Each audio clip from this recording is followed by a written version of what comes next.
In this webinar, I will be discussing and demonstrating the features and capabilities of the ObserVIEW2020.2 release.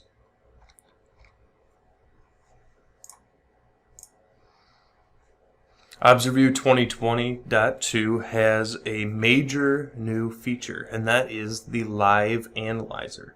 Live Analyzer gives you the ability to connect VR hardware to ObserVIEW via an Ethernet cable and stream that live data into ObserVIEW. Then process that data with a variety of frequency domain graphs. So as part of this, we will discuss how to connect hardware to ObserVIEW, how to update the firmware and license key, how to configure the device with the VR mobile side pane, and then we'll talk about some of the features of that live analyzer. Live data buffer, the exporting segments, and channel configuration. In addition to this major new feature, we've also added the exponential averaging capability for 2 PSDs and FFTs and other frequency domain graphs. We've also added peak hold for the FFT and PSD, a 3D spectrogram, and acceleration velocity displacement conversion for frequency graphs. And then the final thing that I will talk about is not new to this version of software, but just a point and a feature that I want to point out, which is the ability to import waveforms from other data acquisition systems.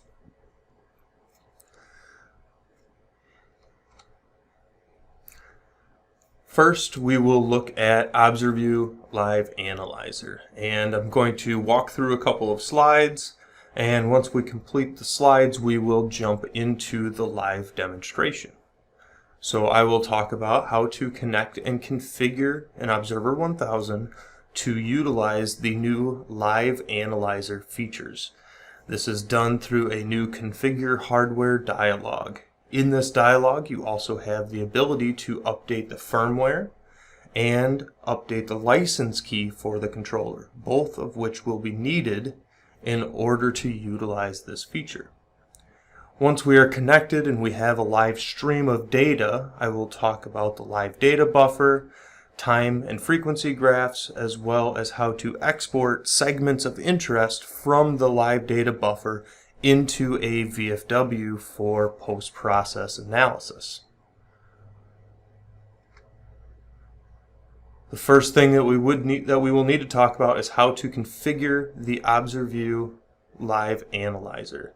And once you're connected to the device, the actual device configuration happens in a side pane in ObserVIEW that shows you the different configurations. So it gives you the ability to set sample rate, the input configuration, configure a tachometer, view the RMS readings and the live tach data, etc. The live data buffer is a component of Live Analyzer, and this stores the live data stream in a temporary buffer on the PC that you are connected to. You can change the length of this buffer in the software, but this does not create a permanent file. If you want to create a permanent file, that data needs to be exported to a permanent file. A VFW file is our proprietary format, but there are also a variety of other formats that we can export the time data to. We've also added the ability to do exponential averaging in the PSD. This can be accomplished on live data or when playing back a recorded file. Once the set degree of freedom has been achieved, the averaging mode will automatically switch from linear to exponential. If you're analyzing static data, not playing back or not live streaming, the averaging mode in ObserVIEW will always be linear. So exponential averaging only applies on live data or on playback data. The same applies for peak hold, FFT, and PSD. These are new additions and new traces that can be displayed on these graphs, and it allows you to see the peak hold data. So as my data shifts or changes throughout my time waveform, I can save off the peak content and have an additional trace that displays that. We will demonstrate that here in a few minutes. The next new feature is a 3D spectrogram. This is a very powerful tool that gives a great visualization of how data may shift or change throughout the duration of a time history file. This is processed on static data, but because we have a live data buffer, that DVR feature that I will demonstrate, we can view this for different segments of our live time stream without losing anything that may occur when I pause the data. And I will discuss that once we get into the software. The final feature that we added was the conversion from acceleration to velocity to displacement. And this works on all of the frequency domain graphs in this release of ObserView. In the next release of ObserView, we plan to implement the ability to also apply this unit conversion to the time waveform. So currently it's just the frequency graphs. In the next release you'll be able to do it in the time data. And finally, I want to mention that we do have the ability to import CSV, TXT, and UFF files. So if you have a different data acquisition system, you still can use this powerful tool to analyze and edit or combine multiple time histories to do your FFT analysis, and all of those capabilities are still able to be used even if you're using a different system, so long as it can export into one of these file formats. Alright, let's jump into ObserView, and we will start by connecting and configuring an ObserVIEW2020 for live data analysis. I can do that in the Connect to Device dialog. Connect to Device, and then click Configure Hardware. The Configure Hardware dialog will look for any available or unavailable device on the network that I have selected. In this case, I have an available ObserVIEW2000. I can look on the right hand side and see some of the properties for that device. It tells me the firmware version, calibration date, all of that information. If I hit this drop down, you will need to update the firmware of an ObserVIEW2000 in order to utilize this new live analyzer capability. In addition, you will need to update your license key. So both of those will need to happen in order to utilize this feature.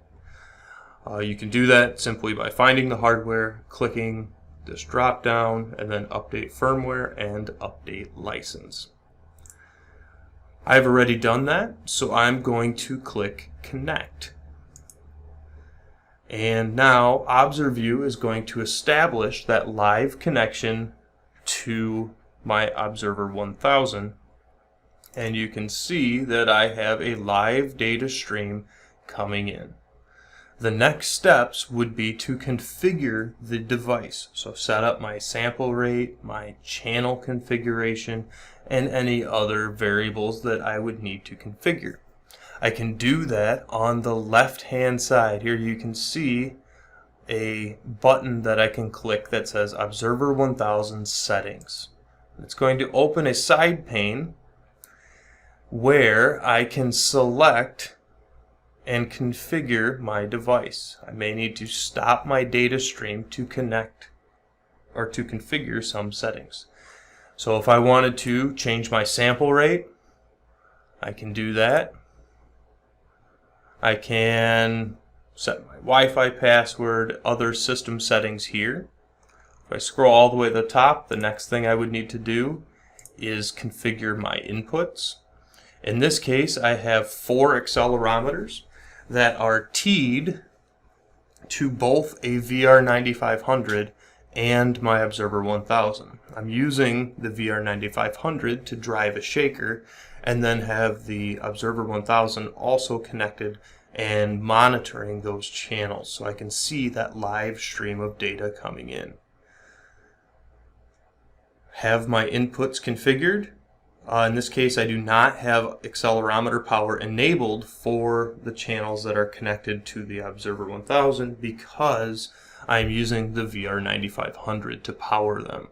So in order to make all of that work and not have a very large DC offset caused by my IEPE supply, I manually switched the input range for each of those sensors to 0 to 20 volts. And this input range is appropriate and automatically filters off that DC component caused by the accelerometer power. So now that I have all of my inputs configured, I can switch to channel readings, and if I want to tap on my shaker head, I can see that I have data coming into my individual input channels. I could also click this hamburger menu and look at the channel graph for all 4 channels, and again, if I tap, I can see that live data there. Now, if I hit play to start streaming data, I can again tap on my shaker head and you can see that live stream of data coming into my ObserView window. So I'm going to close my ObserVIEW2000 settings. I don't need to keep those open. I have my live stream of data coming in. Now let's talk about some of the other features that are available and that really highlight the live analyzer. And the first is going to be the buffer.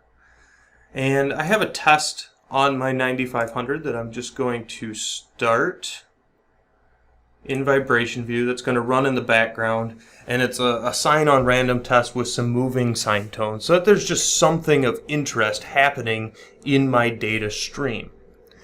And what you can see is as my data streams in, I get this summary bar at the bottom that shows me all of the data up to this point. And I currently have my buffer duration set to be 10 minutes of time length.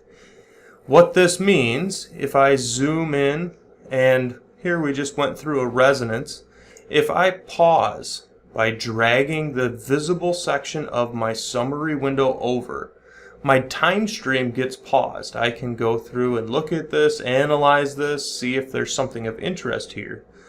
But the new data that happened from when I pause to when I resume the playback is still being stored in that temporary buffer on my PC. So you can see that I'm currently 30 plus seconds behind the live stream, meaning this 0 point is 36, 37 seconds now behind live. If I click play, I get that 37 seconds worth of data that I missed and then start to see my live stream. So I don't lose any data by pausing so long as I don't exceed my buffer duration. As soon as I reach my 10-minute buffer, the oldest data will be removed and the newest data will be added to that rolling buffer. This is a very, very powerful tool because it allows me to quickly go back and look at something that happened, analyze it, and then resume my live data stream so I can see what is going on live on the shaker. In this case, it could be whatever I'm acquiring data for. This is not always to be used on a shaker. It just so happens that we are a controller company and I have one readily available to use. So there is the DVR feature. Again, very powerful. All I need to do in order to utilize it is to drag this summary window over and I can go and analyze a different section of data, then click that play button and it resumes the live analysis and displays any data that happened from when I paused to when I resumed the live feed. The next features were related to the FFT and PSD. So we'll first look at an FFT graph. I click Add Graph and open an FFT. I can see my live FFT being displayed. This FFT will shift, will move based on the settings that I have in the trace properties on the right hand side. The new feature is this peak hold checkbox. As soon as I check peak hold, I'm going to have some additional traces that are displayed on my FFT. You can see that I now have some dashed lines and some solid lines. The solid lines are the immediate data. The dashed lines are my peak hold. So here I can see that this tone is moving. And I can see the peak hold data for all of the FFTs that are included in this blue dashed time window. And that's going to start as soon as I enable peak hold and just continue to expand. Peak hold is really useful, especially in cases like this where I do have data that is moving and shifting as it streams in. It's a great way to see where those peaks occurred and how things might be changing in relation to time. So that is the FFT. If I close this and open up a PSD, click Add Graph and PSD, I have the same feature available in the PSD. This will, if I check this box, display that peak hold data for the PSD and continue to build that. So again, similar application, except now it's taking the peak of each PSD rather than the peak of each individual FFT. The other new feature for the PSD is the switch from linear to exponential averaging. When analyzing live data or playing back data, exponential averaging is the preferred method. In ObserView, the averaging method will automatically switch if you're playing back data or viewing live data. And if I hit this reset averaging button next to averaging DOF, what you will see is that my averaging mode starts out as linear. And this is when I am filling up my degree of freedom requirement, or this set value of 80 degrees of freedom. So my first 80 degrees of freedom will be linearly averaged together. Once I achieve 80 degrees of freedom, the software will automatically switch over to that exponential averaging method. And this is just purely designed around live data analysis and processing and properly averaging for live data. And so you can see I'm achieving degrees of freedom fairly slow. If I decrease my lines here, I will achieve degrees of freedom much faster. And once I reach 80 degrees of freedom, this averaging mode indicator will automatically change to show that the averaging method has switched over to exponential averaging. We'll just wait for that to happen. So now I've reached 80 degrees of freedom. My averaging mode has switched over to exponential.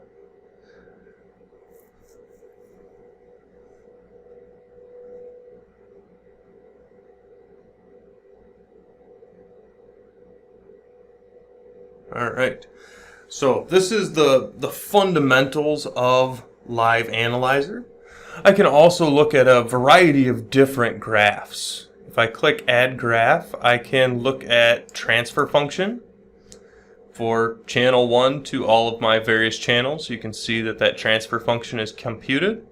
And I also have the transfer function phase versus frequency graph associated with that. Other graphs that might be of interest, transfer function is a comparison. So if we look at coherence as well, that shows me how coherent my data is. And you can see that in this section of the test that I'm running, I have fairly coherent data except at these different resonant points. In addition to all of that, we've added another new graph in previous, so this was added in 2020.1, but the spectrogram time versus frequency plot. Now this will not work on live data, but as soon as I pause my data, my spectrogram will begin to calculate for the highlighted segment. So there I can see that spectrogram. This is, again, not brand new. The new feature in relation to the spectrogram is this view as 3D checkbox. And when I do that, I now can see the 3D representation of that spectrogram. In here, I can clearly visualize how things are changing in both time and frequency, and see how that might affect my resonances or excite different parts of my product. I can change the different channels.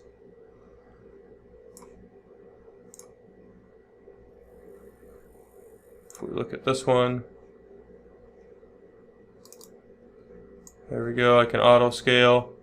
You can see that for channel 3, channel 4, channel 2, and channel 1. If we look at, just pick channel 2 for simplicity's sake, I can also add, well, let's just first sync this floor a little bit so we get a little clearer picture. I can do that by just dragging in this axis. So I've eliminated some of the extreme low amplitudes. And I can view both the horizontal and vertical cross-section graphs. And those will display. And I can also move the indicated cursor. So here, if this is in the frequency domain, if I wanted to, I could align this vertical cursor with my graph, and I can see the acceleration versus change at this part, acceleration amplitude change versus time at this particular frequency. That's this right hand side. The lower graph is showing my FFT slice. And you can see as I move, there is an FFT slice. And I can view all that. If I move this back up, you can see exactly what I'm looking at. If I shift a little bit, there I can start seeing that extreme high peak. And if I remove the 3D, I could also move this and this cursor and align it on those points and see where those are in relation to a specific frequency, as well as FFT slices in the time domain. So I've been paused for a while. You can see that I've missed almost 200 seconds of my recording, or essentially the analysis that I'm trying to do live. If I hit play, now I get all of that data coming in. What you will notice is that my PSD, my exponential averaged PSD, did not reset. I'm not recalculating that PSD. Also, my peak hold data on my PSD did not reset. So those calculations are still being completed in the background, even though when I pause, that's not being included. So now that I've paused, you can see my PSD is recalculating every time I move it, and I can see that as it changes. But as soon as I go back to play, my PSD is still fully calculated, and the peak hold data is still fully calculated for this duration. So again, very powerful tool, very simple to use, and very convenient. One other feature is the ability to actually save these segments. As I said, the buffer is a temporary file. It's not something that's permanently stored. If I want to save off this time domain segment so that I can process it later and look at other data if something of interest might happen, I need to export this data. And I can do that by highlighting a segment in the summary bar, then clicking Export Data. The export menu will pop up, and I can check this Export Summary Graph Selection Band. So that will export just what I have selected. If I do not have that checked, it will export everything in my live data buffer to a VFW file, or if I want it in some other format, I can export that to some other format. So those are your two choices. You can either export the whole thing, or if you want just a segment of interest, you can highlight that in the summary graph selection band and export just what is in the selection band. Alright, so we've talked about, if we look at our presentation again, so we've talked about connecting and configuring an Observer 1000 for use with the live analyzer in ObserView. That again gives me the ability to view that live stream of data coming in and dynamically analyze that live without having to post-process the data. We also talked about the importance of the live data buffer and how that allows me to focus on segments of interest without losing that live stream of data and without missing anything. We talked about how to export either segments or the whole buffer to a VFW file. We talked about exponential averaging and peak hold. We looked at the 3D spectrogram. And the last two things that I'm going to review is the AVD conversion for frequency graphs, and then how to open UFF text CSV waveforms. So if we look in ObserView, the first was the conversion. And we'll just do this on a simple FFT graph rather than some of these more complex transformations, just because the units are a little bit nicer. If I look at an FFT, all I need to do is double click on the acceleration axes in this case, and it will bring up the axes dialog. In here, I can enable unit conversion and switch between acceleration, velocity, and displacement units, and you can see that those are being calculated. This also works for live data, so if I want to view my displacement FFT, I can do that on the live data stream with a live FFT, and I can view the peak hold data of that live FFT as well. So that all functions, and the way to manipulate the units to switch between acceleration, velocity, and displacement again is to double click on the unit and change back to acceleration, velocity, or displacement. The last thing that I would like to discuss is the ability of ObserView to be used with not only vibration research file types. So the ObserView software is designed to be both a live analyzer feature, but also as a tool for post-process analysis of time history recordings. And this can be done not only on recordings from vibration research hardware, but also from any data acquisition system that can generate a file in a TXT, CSV, or UFF format. So I just want to demonstrate how to accomplish that, and that will conclude. So I'm going to stop my live data stream, go to the File menu, and open a recording. in recordings, I have some example files under C, Vibration View, Import. And I can switch the file type. So we have some other examples, but I'm just going to go all supported file types, and it's going to show me that I do have some supported file types. Here, I'll just pick a CSV because it's there. So now all I have to do is click Open. Not only does the software open that file, but it also converts it into a VFW file and saves that VFW file for me in the default save location.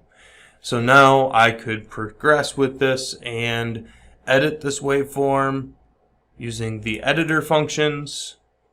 I can resample and filter this waveform. I could append multiple waveforms together, or I could use that analysis package that we've been discussing to look at FFTs, PSDs, transfer function coherence, cross-spectral density, transmissibility, spectrogram, etc. for this data.